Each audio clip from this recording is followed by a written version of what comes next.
Je vous salue, chers amis, frères et sœurs, bien-aimés, qui vous trouvez de l'autre côté de l'écran et vous, ici présents dans ce temple. Je voudrais vous faire partager ma pensée, qui j'espère sera inspirée, sur un thème qui n'est pas vraiment à la mode de nos jours, dans notre monde, le pardon des péchés. Vaste programme. Je pourrais, avec une demi-douzaine de versets bibliques, clore cette prédication. Il est vrai que la Bible en elle-même est suffisante pour expliquer, convaincre, toucher le cœur le plus endurci. Mais elle permet aussi de partager, témoigner de ce que cette parole sainte a opéré dans le cœur de chacun. Le mot « pardon » représente pour moi quelque chose de très fort. Il signifie en hébreu « couvrir, purifier, enlever, passer par-dessus ». Et en grec, « renvoyer, remettre, rémission, plein de grâce envers ». Et je peux témoigner qu'il a changé ma vie. Il m'a donné la vraie liberté. Depuis la nuit des temps, le pardon n'a jamais été le point fort de l'homme ou de la femme. L'action de pardonner existe et ne peut être réalisée qu'à cause du fléau de la maladie incurable, de cette gangrène qu'est le péché. Cet état de péché que de génération en génération, nous nous transmettons comme la pire des maladies contagieuses. En cette période où on parle de cette maladie contagieuse qu'on estime abominable, eh bien cette maladie, le péché, est quelque chose qui est encore plus abominable. Voulez-vous quelques exemples tirés de la Bible qui illustrent très concrètement l'état de l'homme? C'est un inventaire incomplet et aussi terrifiant. On pourrait l'appeler le dictionnaire du péché. Il n'est pas exhaustif. Je vous invite à la lecture dans l'Épître aux Galates, chapitre 5, du verset 19 à 21. Tout le monde voit bien ce qui procède de l'homme livré à lui-même. L'immoralité, les pratiques dégradantes et la débauche, l'adoration des idoles et la magie, les haines, les querelles, la jalousie, les accès de colère, les rivalités, les dissensions, les divisions, l'envie, l'ivrognerie, les orgies et autres choses de ce genre. Je ne puis que répéter ce que j'ai déjà déclaré à ce sujet, nous dit l'apôtre Paul, « Ceux qui commettent de telles actions n'auront aucune part à l'héritage du royaume de Dieu. »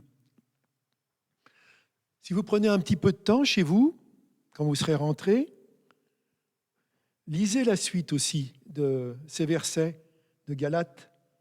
Vous aurez une très belle réponse du verset 22 au verset 25. J'arrête. La journée ne suffirait pas et je risquerais de nous couper l'appétit.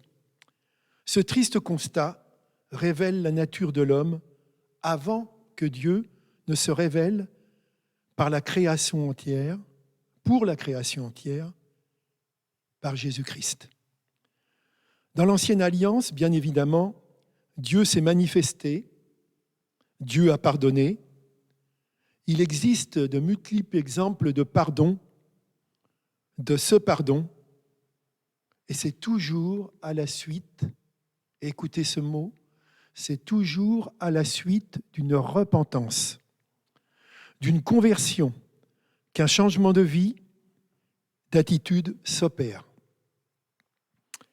Il est temps maintenant de faire un cheminement au travers de quelques textes bibliques. Premièrement, quel est le plan de Dieu? Son projet, sa résolution, son but? Ces mots, plan, projet, résolution, but, sont des mots clés qui signifient la même chose et qui permettent d'ouvrir la porte. Lisons ensemble l'Épître aux Romains, chapitre 6 et verset 23. Car le salaire du péché, c'est la mort, mais le don gratuit de Dieu, c'est la vie éternelle en Jésus-Christ, notre Seigneur. Le premier problème de l'homme, depuis toujours, et aussi de nos contemporains, c'est de minimiser le péché ou encore de le nier. Ou encore de se pardonner à soi-même en faisant des bonnes œuvres. Je suis honnête, j'aide les autres, je laisse ma place dans les transports en commun. Mais il y a un second problème, c'est d'être tellement écrasé par le poids de la culpabilité de cette prise de conscience et de se dire « Dieu ne me pardonnera jamais ». C'est un exemple parfait de la ruse du prince des menteurs, du diviseur, de Satan. Le verset dans le texte est clair. Il dit « péché égale mort ». Mais il se poursuit par « le don gratuit de Dieu en Jésus-Christ égale vie éternelle et salut parfait ». Que nous dit la parole dans Ecclésiaste, chapitre 7, verset 20. Ecclésiaste, chapitre 7, verset 20. Non, il n'y a sur la terre point d'homme juste qui fasse le bien et qui ne pêche jamais. Dans la première épître de Jean, chapitre 1 et verset 8, il est dit « Si nous disons que nous n'avons pas de péché, nous nous séduisons nous-mêmes, et la vérité n'est pas en nous. » Après avoir fait ce constat, nous nous posons la question suivante. Pourquoi aurais-je besoin du pardon de Dieu ? Pourquoi aurais-je besoin du pardon de Dieu ? Lorsque nous faisons du tort à quelqu'un, nous recherchons quelquefois son pardon afin de rétablir une relation qui a été brisée. Écoutez bien, le pardon n'a pas été accordé parce qu'un coupable mérite d'être pardonné. Le pardon n'a pas été accordé parce qu'un coupable mérite d'être pardonné. Personne ne mérite d'être pardonné. Le pardon est un acte d'amour, de miséricorde et de grâce. Le pardon est une décision de ne garder aucune rancœur envers une personne, malgré ce qu'elle nous a fait, vous a fait. Que nous dit le psaume 51 au verset 4 ? Lave-moi complètement de ma faute et purifie-moi de mon péché. Lave-moi complètement de ma faute et purifie-moi de mon péché. Tout péché est un acte essentiellement de rébellion contre Dieu. En conséquence, nous avons besoin désespérément du pardon de Dieu. Si nos péchés ne nous sont pas pardonnés, les conséquences. Le pardon, avec des grandes lettres majuscules. Le pardon, comment puis-je l'obtenir ? Ce n'est pas des recettes que je vous donne, c'est la parole de Dieu, la Bible qui vous parle. Heureusement pour nous, Dieu est un Dieu d'amour et de miséricorde, prêt à pardonner nos péchés. Et il ne faut pas en douter, parce que là, ça c'est un piège. Il ne faut pas en douter. Dieu est un Dieu d'amour et de miséricorde, prêt à pardonner nos péchés. Que nous dit encore la parole dans la deuxième épître de Pierre, chapitre 3 et verset 9. Deuxième épître de Pierre, chapitre 3, verset 9. Écoutez bien. Il use de patience envers nous, ne voulons pas qu'aucun ne périsse, mais voulant que tous arrivent à la repentance. Dieu désire nous pardonner, alors il nous a donné le moyen d'y parvenir. Nous l'avons dit tout à l'heure, la mort éternelle est la conséquence que nous méritons pour nos péchés. Mais Dieu, dans son plan parfait, s'est fait homme en Jésus-Christ. Voyons dans l'évangile de Jean, chapitre 1,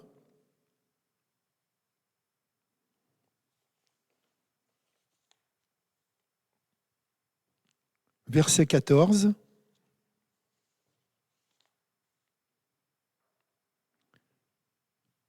J'ai mis un 14. Jésus est mort sur la croix, prenant sur lui la condamnation que nous méritons, la mort.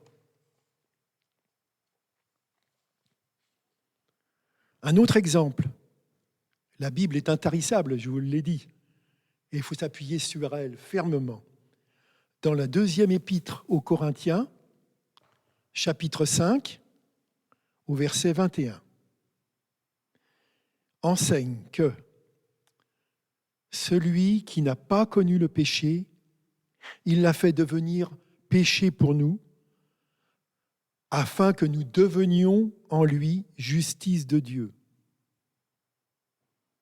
Donc, Jésus est mort sur la croix, prenant sur lui la punition qui nous était due. Puisqu'il était Dieu lui-même, la mort de Jésus nous a accordé le pardon de nos péchés, non seulement pour les nôtres, mais aussi pour ceux du monde entier. Jésus est ensuite ressuscité, proclamant ainsi sa victoire sur le péché et la mort. Un autre exemple, dans la première épître de Pierre, chapitre 3 et verset 18. En effet, Christ aussi est mort une seule fois pour les péchés. Une seule fois pour les péchés. Lui, juste pour des injustes, afin de vous amener à Dieu. Il a été mis à mort selon la chair. Il a été rendu vivant selon l'Esprit. Posons-nous quelques questions. Je vous pose quelques questions. C'est des questions que je me suis posées aussi. Désirez-vous que vos péchés vous soient pardonnés? Avez-vous un sentiment de culpabilité dont vous n'arrivez pas à vous débarrasser? Écoutez bien. Le pardon de vos péchés est à votre portée si vous êtes prêt à mettre votre foi en Jésus-Christ comme votre sauveur personnel. Et c'est ces mots que j'ai prononcés il y a déjà plusieurs dizaines d'années qui m'ont ouvert cette porte vers Jésus-Christ, vers cet amour, vers ce pardon. Jésus a déjà payé notre dette afin que nous puissions être pardonnés. Son sacrifice est gratuit dans notre monde où on doit tout payer. Son sacrifice est gratuit, son amour est gratuit, son pardon est gratuit. Il suffit de demander à Dieu de vous pardonner par Jésus en croyant que Jésus est mort pour vous offrir ce pardon, et Dieu vous pardonne. Point final.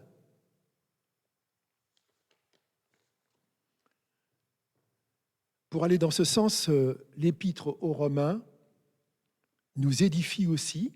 Donc, épître aux Romains, chapitre 10 et les versets 9 à 10. Chapitre 10, versets 9 à 10.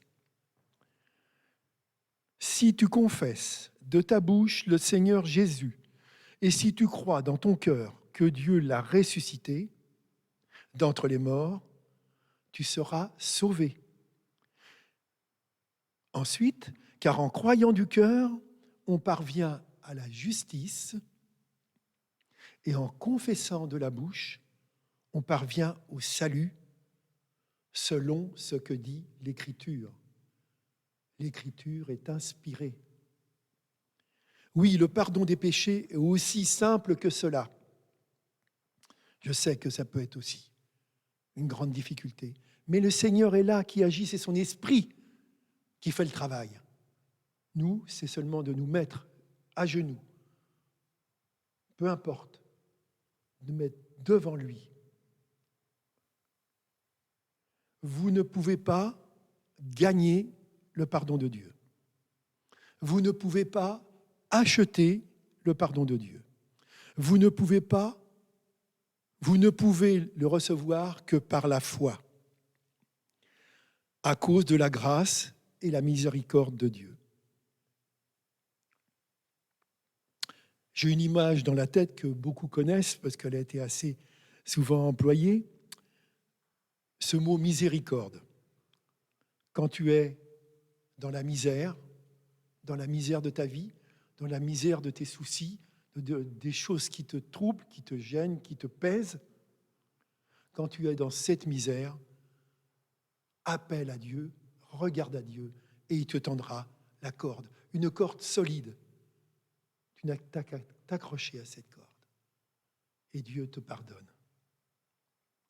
Et Dieu change ta vie. Seule la décision de mettre votre confiance en Christ peut apporter le pardon de vos péchés. Seule la décision de mettre votre confiance en Christ peut apporter le pardon de vos péchés. Que nous dit encore cette épître de Jean, première épître de Jean, chapitre 1, verset 9. Si nous confessons nos péchés, il est fidèle et juste pour nous pardonner et nous purifier de toute iniquité. Nous purifier. Comprenez bien, le pardon est définitif.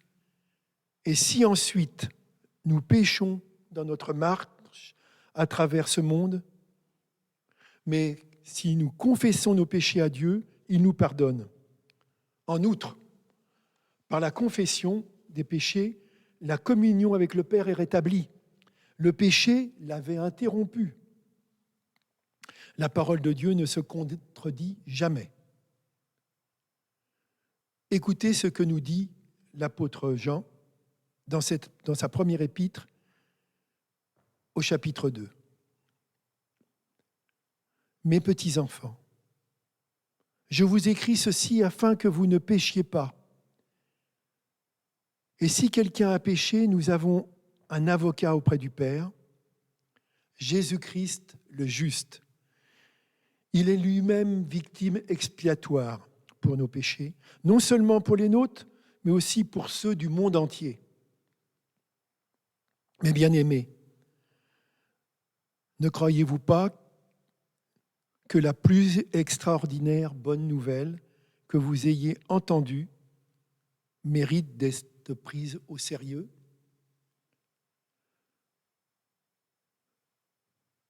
Pour conclure, je voudrais terminer par 2 textes, car la conséquence d'avoir reçu le pardon devient de Dieu par Jésus-Christ. C'est un changement radical de tout notre être. Et c'est une nouvelle démarche de vie. Et nous pouvons dire avec l'apôtre Paul aux Romains, chapitre 12, versets 1 à 2, chapitre 12, versets 1 à 2. Je vous exhorte donc, frères, par la compassion de Dieu, à offrir vos corps comme un sacrifice vivant, saint, agréable à Dieu. ce qui sera pour vous un culte raisonnable. Ne vous conformez pas au monde présent, mais soyez transformés par le renouvellement de l'intelligence, afin que vous discerniez quelle est la volonté de Dieu, ce qui est bon, agréable et parfait. Et enfin, dans la première épître aux Thessaloniciens, chapitre 5, versets 23 et 24, en guise de conclusion et de bénédiction de la part de notre Seigneur Jésus-Christ, que le Dieu de paix vous sanctifie lui-même tout entier, que tous votre être, esprit, âme et corps soient conservés sans reproche à l'avènement de notre Seigneur Jésus-Christ, celui qui nous a appelés est fidèle et c'est lui qui le fera. Je voudrais terminer par une prière à notre Seigneur. Seigneur Jésus, tu as donné ta vie pour nous. Tu as effacé par ton sacrifice notre péché. Seigneur Jésus, pardonne-nous dans nos manquements. Nous avons besoin chaque jour d'être renouvelés par ta présence et par la puissance du Saint-Esprit. Tu as ôté toute culpabilité qui pouvait nous écraser, mais tu nous as ouvert les yeux par le discernement sur ce qui t'est agréable ou qui te peine. Guide notre vie chaque jour, qu'elle soit un témoignage vivant et concret de ton amour parfait. Alléluia, Seigneur Jésus, nous t'aimons. Amen.